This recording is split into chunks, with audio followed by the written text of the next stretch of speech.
C'è molta preoccupazione tra gli imprenditori orafi del territorio dopo il colpo messo a segno l'altra notte ai danni della ditta Alessi Domenico SPA nella zona industriale di quartiere Prea a Bassano, quando un comando di banditi ha bloccato le vie d'accesso alla strada principale per poi entrare in azione dopo aver pianificato tutto con precisione.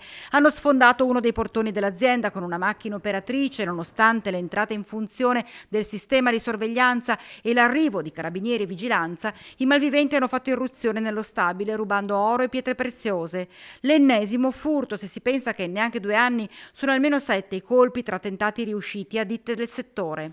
Noi già l'anno scorso avevamo chiesto un incontro con le forze dell'ordine appunto per segnalare questi continui furti che tra l'altro si ripetono con nella stessa modalità, quindi fanno pensare che la banda sia sempre la stessa.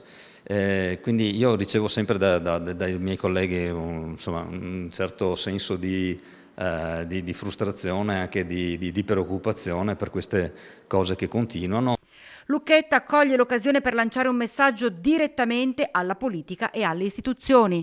Quello che forse è un appello che come categoria si può fare verso magari la politica è quello di aiutare le forze dell'ordine, magari cercando di incrementare l'organico che è in presenza sia nel Bassanese che in tutta la provincia di Vicenza, in quanto le forze dell'ordine fanno quello che devono fare, però ovviamente con le persone che hanno. Se non hanno l'organico sufficiente, poi ovviamente diciamo, queste cose aumentano in percentuale. Se da un punto di vista politico gli organici non vengono magari rinfoltiti, si può fare fino ad un certo punto, quindi ecco questo è.